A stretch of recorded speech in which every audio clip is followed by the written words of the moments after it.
జై భారత్ జయరాజు నమస్కారాలు తెలియజేస్తూ తోటి భారతీయులందరికీ మిత్రులరా, ఈనాడు మన సరిహద్దు దేశమైనటువంటి బంగాళాదేశ్లో జరుగుతున్నటువంటి పరిణామాలన్నింటినీ కూడా ప్రతి ఒక్కరూ కూడా గమనించుకోవాల్సినటువంటి అవసరం ఉన్నది.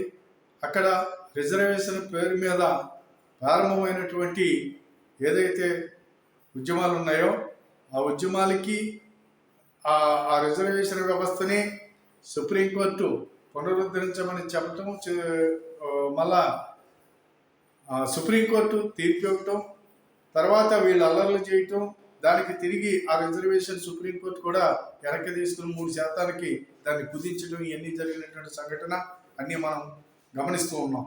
ఇకపోతే ఏదైతే రిజర్వేషన్ అనేటువంటి వ్యవస్థలోకి వచ్చి పోరాటంగా ప్రారంభించి దాన్ని అసరాగా చేసుకున్నటువంటి కుట్ర కుతంత్రాలతోటి యొక్క అనేకమైన 2-3 దేశాలు బంగాళాదేశ్ మీద, ఆ షేక్ హసీనా గారి మీద కుట్రపన్ని వాళ్ళు దీన్ని వేసి, ఎవడైతే మిలిటరీ అధ్యక్షుడు ఉన్నాడో, సైన్యాధ్యక్షుడు ఎవరైతే ఉన్నారో ఆ సైన్యాధ్యక్షుడు యొక్క కుట్రతోటి ఇవన్నీ కూడా అక్కడ జరుగుతున్నాయి అనేది మనకు తెలుస్తుంది.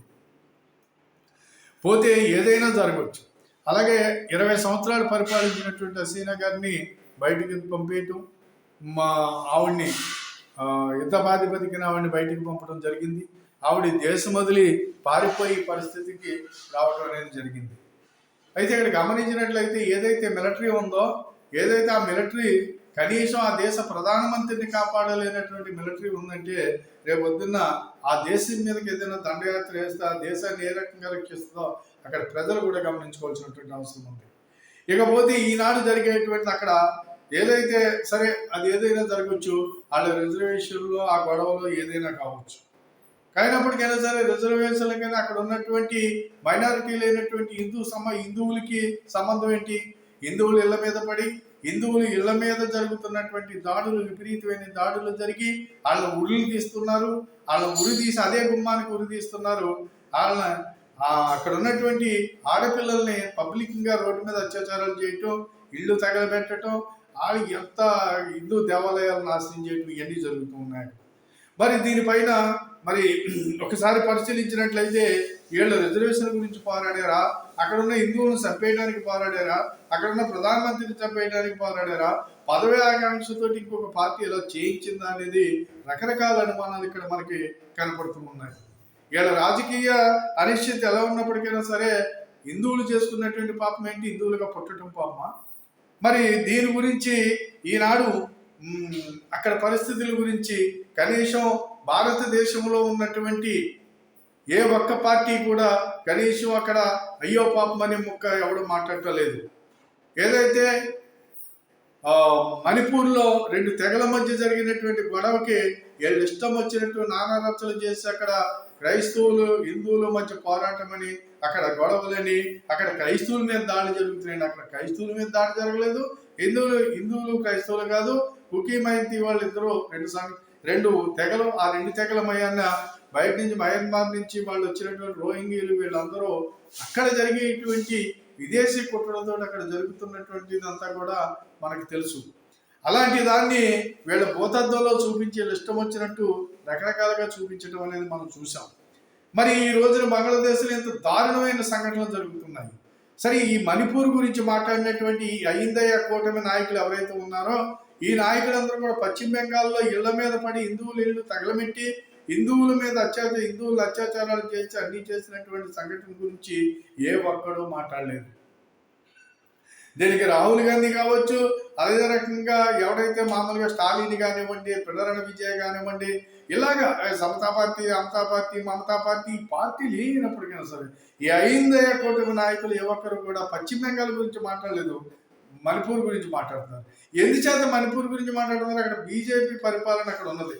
బీజేపీ పాలన ఉంది కాబట్టి బీజేపీ వాళ్ళనే మీద బురద జల్లటం గురించి చేసేటువంటి కార్యక్రమం అంతకన్నా 10 రెట్లు ఎక్కువ పశ్చిమ బెంగాల్లో జరిగింది. మరి అక్కడ ఏం చేశారు? దాని గురించి ఎందుకు మాట్లాడలేదు?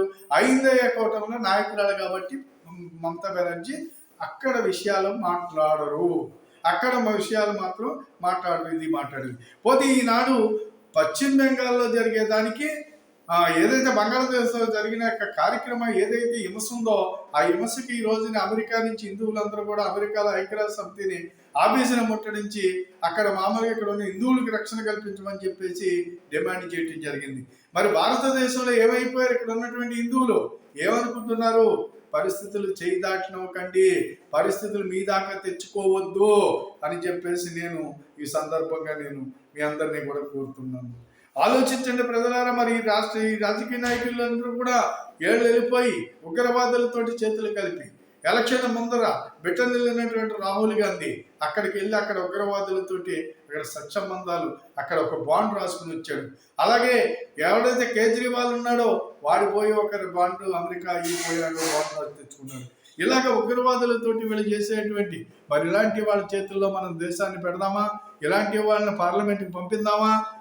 పంపించేది ఈ రోజున మనం కర్మ అనిపిస్తున్నాం.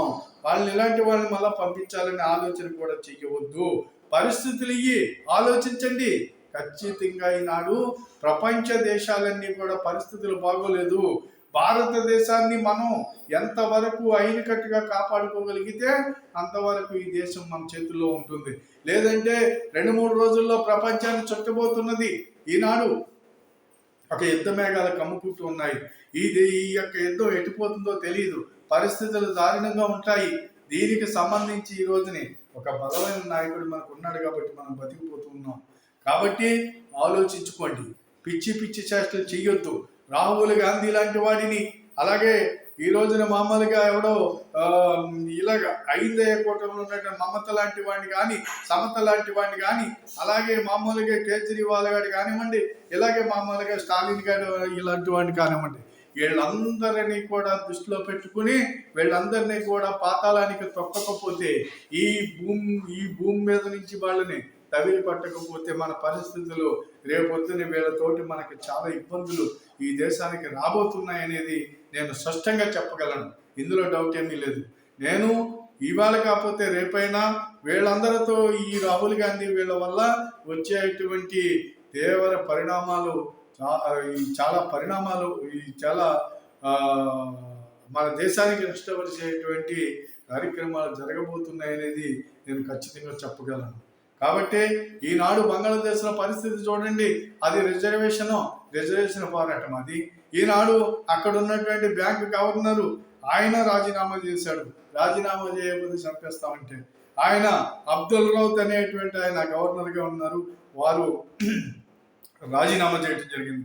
అలాగే ఏదైతే సుప్రీంకోర్టు ప్రధాన న్యాయమూర్తి అయినటువంటి ఖైదుల్ హసన్ ఈయన కూడా రాజీనామా చేస్తున్నారు. ఈయనతో పాటు న్యాయమూర్తులందరూ కూడా రాజీనామా చేస్తున్నారు.